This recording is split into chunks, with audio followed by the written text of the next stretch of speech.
misspoke in your opening answer. You referred to Vice President Harris as Vice President Trump. Right now, Donald Trump is using that to mock your age and your memory. How do you combat that criticism from tonight? Listen to him. This concludes tonight's press conference. Thank you, everybody. Thanks, everyone.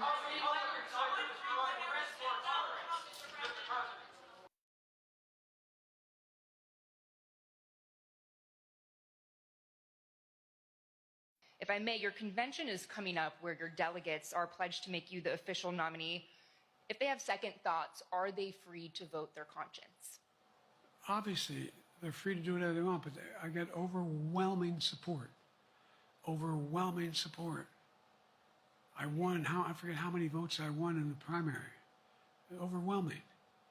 And so tomorrow, if all of a sudden I show up at the convention, everybody says, we want somebody else, that's the democratic process. It's not going to happen. Even if that means they vote for someone else? Sure. Look, I'll end this with this. I served in the Senate a long time. I understand the impetus of candidates running for local office and whether they think the topic can help them or not.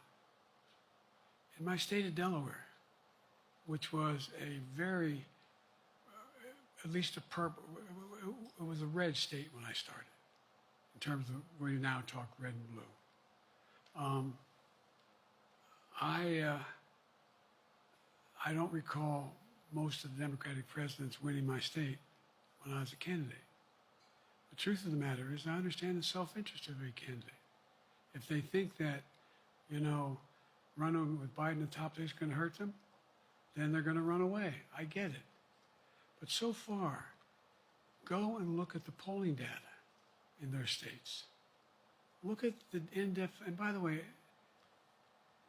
I think you'd all acknowledge, and you're all experts. I'm not being solicitous about the president. You're experts on this stuff. How accurate does anybody think the polls are these days? I can give you a series of polls where you have likely voters, me versus Trump, where I win all the time. When the unlikely voters vote, he wins sometimes.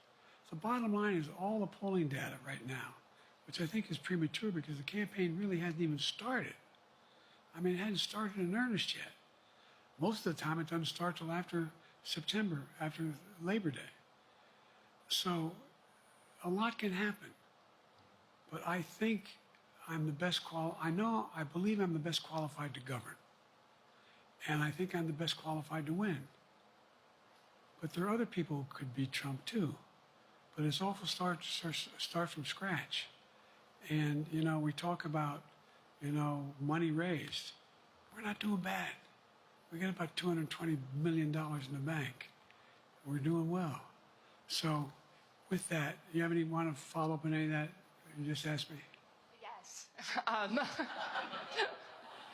You earlier explained confidence in your vice president. Yes. If your team came back and showed you data that she would fare better against former President Donald Trump, would you reconsider your decision to stay in the race?